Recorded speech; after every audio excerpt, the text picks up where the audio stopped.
Hi, just want to do a quick little video on what's known as Wandering Zero. Specifically, that kind of stems from the number 5 Jungle Carbine Enfields.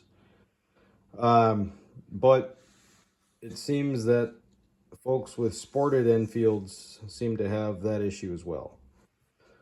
I have a full number 4 Mark 1 star here just to kind of show you as an example in full dress. And then I have my sported number 4 Mark 1 star here. Uh, there's a lot of history about those rifles.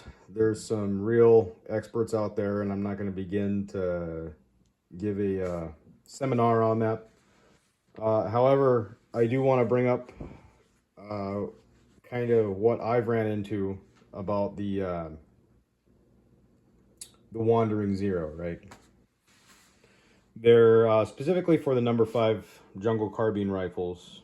There is a article out there who was published by a known British arms armor. Has worked on several different platforms, years around the firearms in the service. He's got a little bit of a reputation too, apparently, according to Google. But he has some books out there, very, very good books. I recommend if you could find them, check one out, or read them, I would. But there's a gentleman named Mr. Peter Laidler, I think. Laidler.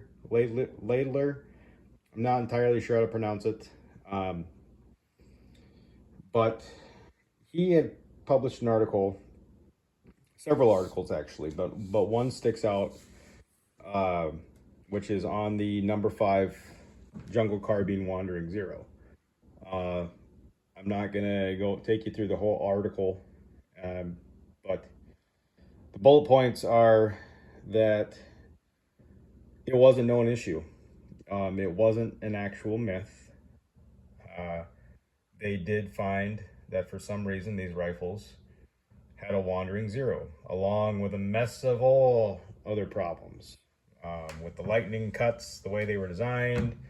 Once you take the Enfield system, once you take it out of full battle dress, right? I mean, these things are tuned. They're bedded, tuned right, even down to the weight of the oiler.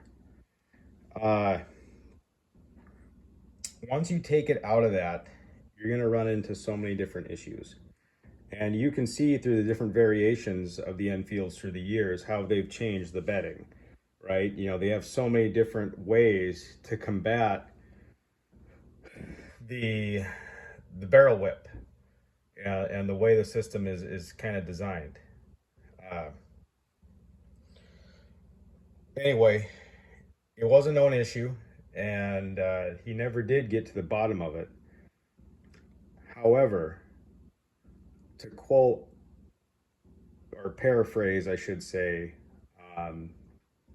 that the Wandering Zero was kind of academic in the sense that these rifles weren't really used past 100 yards in the jungle.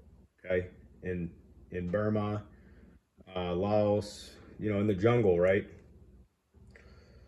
They were designed for that type of environment where you're not going to get a shot past 100 yards, right? It wasn't like the European theater, what a lot of us perceive as longer distance.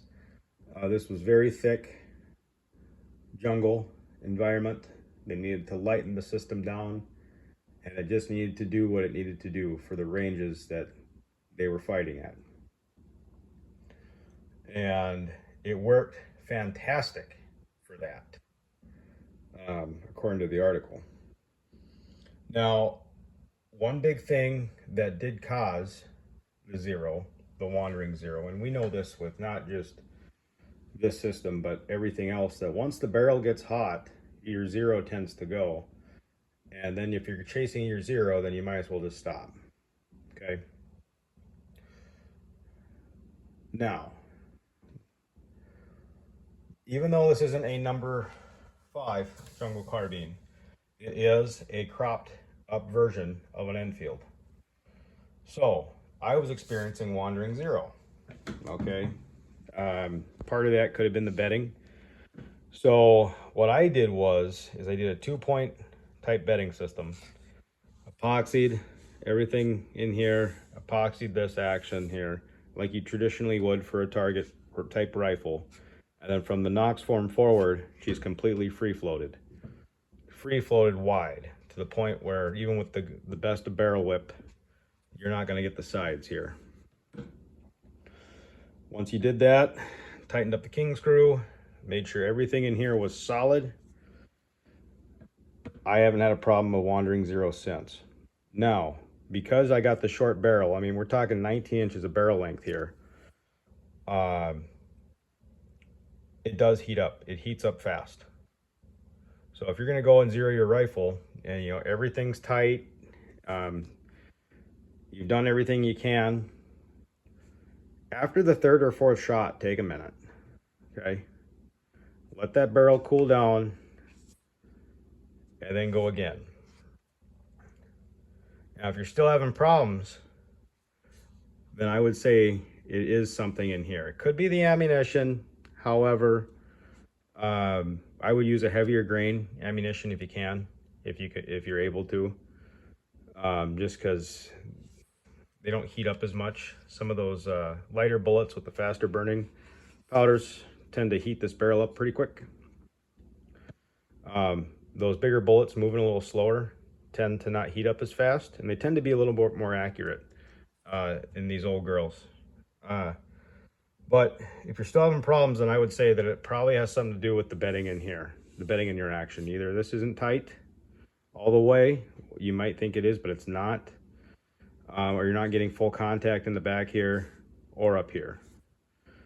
But yeah, I have had wandering zero with this thing, especially with some of my pet loads that I've zeroed.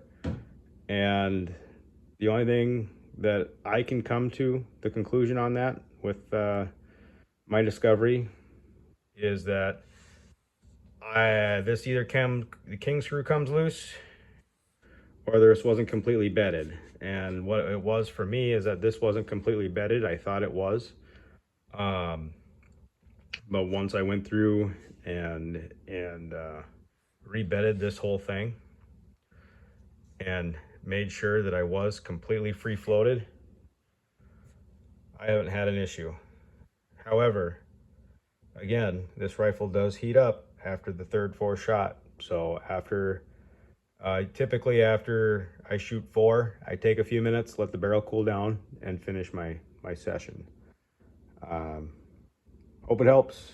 I'll try to put some more in-depth details video together, but that's just kind of a brief rundown. You know, another thing with these rifles is you want to make sure you got a good crown.